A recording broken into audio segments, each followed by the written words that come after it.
Você está no canal Eu Estudo a Lição com o pastor Samuel Camilo. Muito obrigado por sua companhia, muito obrigado por gastar esse tempo estudando a lição da Escola Sabatina conosco. E olha só como o tempo passa tão depressa.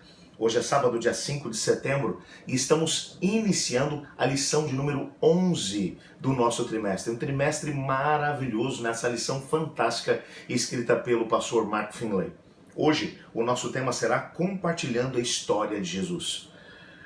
Não se esqueça de se inscrever no nosso canal, de compartilhar o vídeo nas suas redes sociais e ao mesmo tempo deixar o seu like se você for abençoado pelo estudo de hoje. Muito obrigado.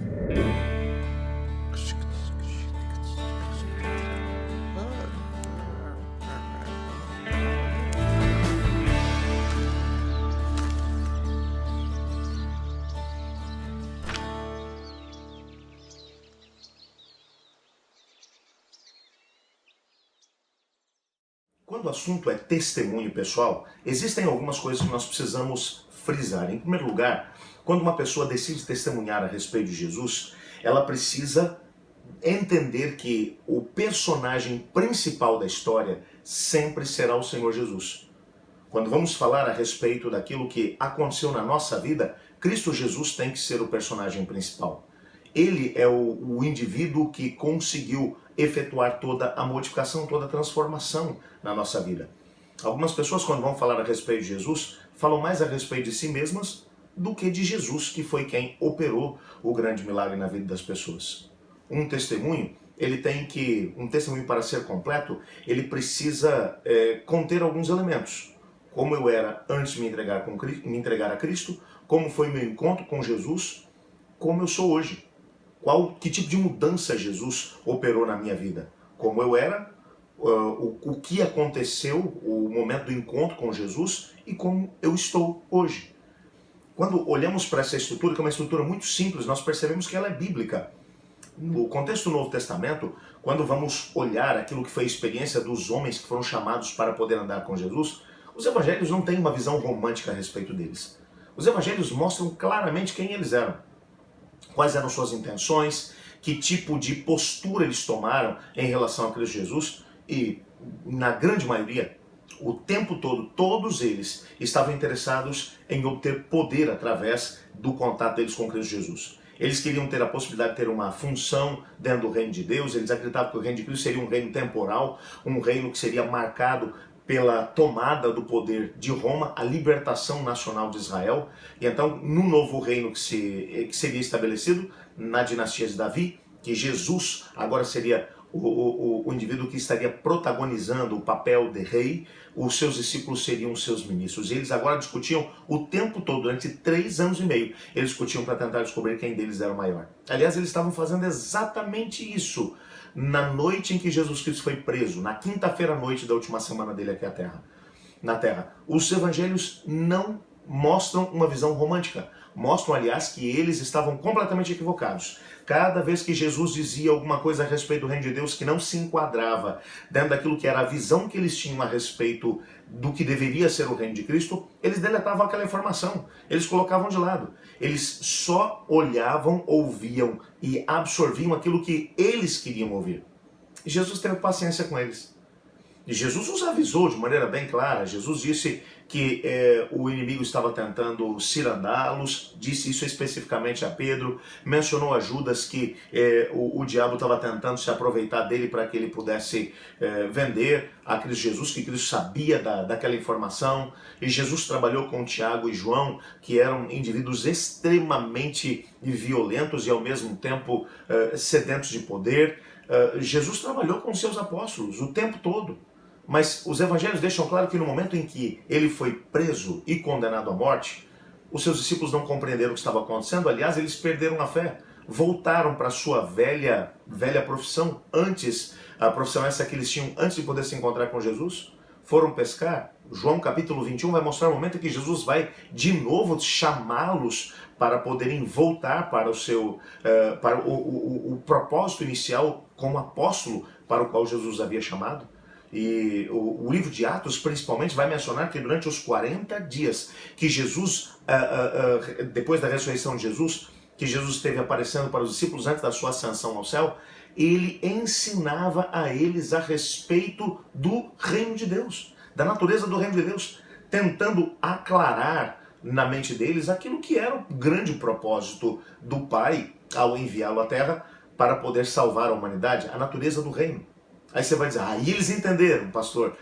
Então, os evangelhos dizem que, aliás, o livro de Atos vai deixar claro que eles não compreenderam tudo perfeitamente. Algumas das informações que Jesus queria que eles compreendessem a respeito da natureza do reino, eles foram aprender cerca de 20 anos depois do Pentecostes, para você poder ter uma ideia. Algumas delas, mas muito tempo mais tarde. Nessa perspectiva, você percebe que os discípulos passaram por uma experiência. Houve, obviamente, na história deles um momento de um chamado. Houve um momento em que eles foram dotados do Espírito Santo, mas o processo de transformação deles foi gradual. E quando olhamos a maneira como eles testemunharam de Cristo Jesus, e alguns dos seus testemunhos estão registrados, tanto nos evangelhos, como principalmente no livro de Atos, nas cartas. Eu gosto muito, por exemplo, da maneira como o apóstolo Paulo deu o seu testemunho. Existem pelo menos 3 testemunhos de Paulo mencionados, 2 deles no livro de Atos e um deles na carta aos Gálatas, onde ele mostra exatamente isso, como ele era antes de Cristo Jesus, um perseguidor dos cristãos, matador de cristãos, odiava o evangelho de Cristo Jesus. O que aconteceu com ele? Ele teve um encontro com Cristo na estrada para Damasco, e Jesus disse, Saulo, Saulo, por que me persegues? Esse é um vaso escolhido para poder pregar o meu evangelho às nações gentílicas.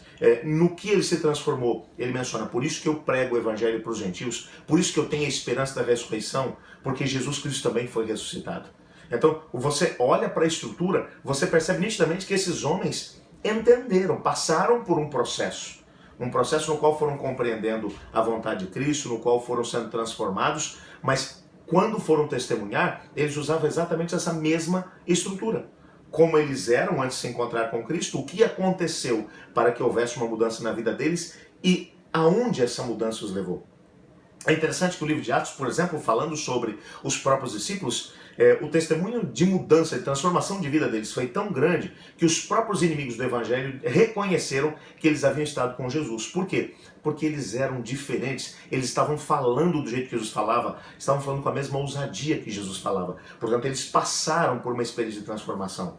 E quando resolvemos dar o testemunho daquilo que Cristo fez por nós, como éramos antes de Cristo Jesus, como foi nosso encontro com Cristo, como estamos vivendo hoje, o que aconteceu nesse processo de transformação, esse tipo de testemunho impacta a vida das pessoas. Isso faz com que as pessoas tenham a sua atenção chamada para o Evangelho de Cristo Jesus. E nessa semana nós vamos ter a possibilidade de tentar compreender como é que nós podemos testemunhar de Cristo com poder. Amanhã, por exemplo, domingo, dia 6 de setembro, estudaremos sobre Jesus, o fundamento do nosso testemunho. Jesus como centro de todo testemunho que tem que ser dado. Na segunda-feira, dia 7 de setembro, transformados pelo amor de Cristo. Na terça-feira, dia 8 de setembro, contando a história de Jesus. Na quarta-feira, dia 9 de setembro, testemunhando com segurança. Na quinta-feira, dia 10 de setembro, vale a pena testemunhar sobre Cristo. E na sexta-feira, dia 11 de setembro, nós faremos um estudo adicional do nosso tema principal da semana, que você já sabe, é compartilhando a história de Jesus. Vai valer muito a pena essa semana o nosso estudo. Eu te desafio a gastar tempo junto conosco. Vamos orar para que, através do estudo que vamos fazer nessa semana sobre como testemunhar, como dar o nosso testemunho a respeito do que Cristo fez por nós, que nós tenhamos a possibilidade de poder crescer dentro desse conhecimento a respeito do testemunho e através dele ganharmos muitas pessoas para o reino de Deus. Ore comigo. Obrigado, Pai, porque Tua palavra mostra o tipo de mudança que o Senhor quer efetuar na vida das pessoas. Nos ajude a compreendermos como testemunhar a respeito do Senhor Jesus e do que Ele fez por nós. Pois é no nome dele que oramos. Amém. Eu estudo a lição. E você?